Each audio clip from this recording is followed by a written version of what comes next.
Hi there, this is Ranjit and I have this Samsung Galaxy S4, and just last week it got updated to the Android version 4.4.2, that is KitKat, and quite a few of you have asked me what are the performance changes, etc.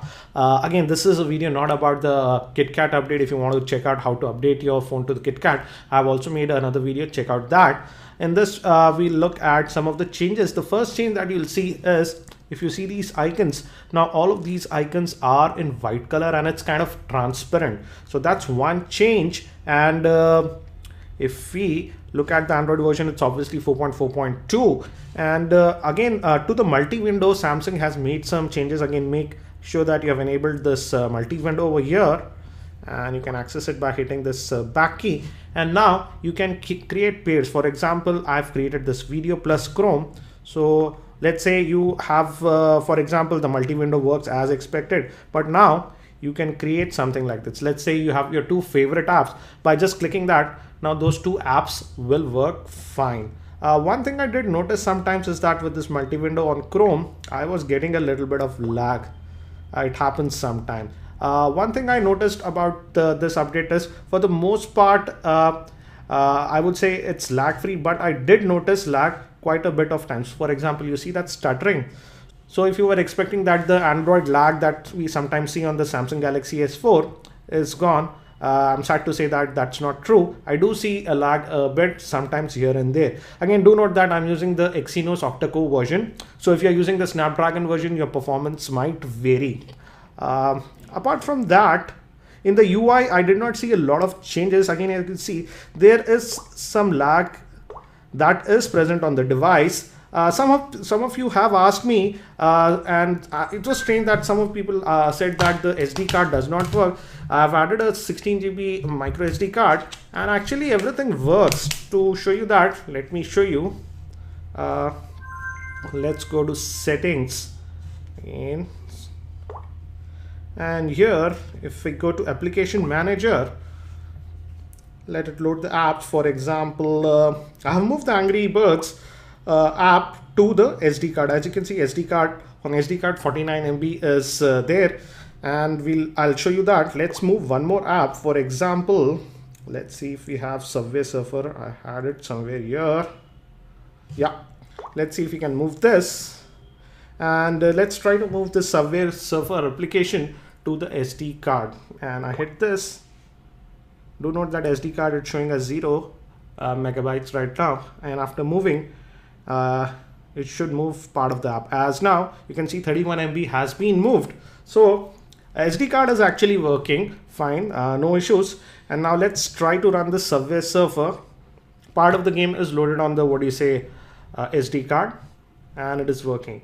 Regarding the heat generated, I noticed the same. Using heavily, the phone does tend to heat up at this portion. So that did not change. So this is Subway Surfer.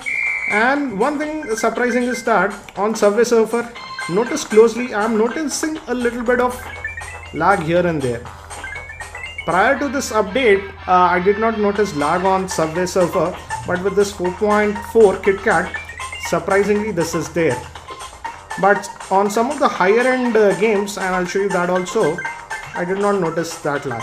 It's a very minute lag. If you're not very particular, you won't notice it, but I did notice it. And actually my daughter plays these games a lot, and she notified me about that little bit of lag here and there. So this is Subway Surfer. Let me get out of this one. And if you hit this home button, again this icon has changed. Prior to this it was X, now you have this trash can like. You can just hit this and it kills all the apps. So regarding performance, I would say overall the performance wise, it's very similar to the 4.3. I did not notice much change. It's very similar to that. Sometimes in the UI, I noticed that it is a little bit, smoother compared to 4.3. But again, as I told you, I do notice a little bit of lag here and there. Some people complained that heavy games, they were noticing a little bit of lag.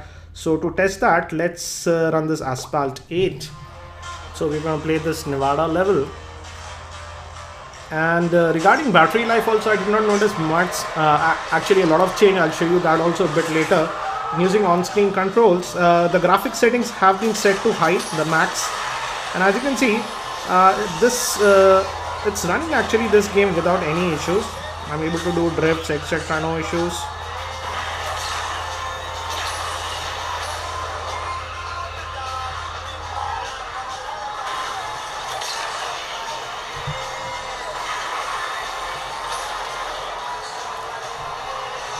Oops, my bad.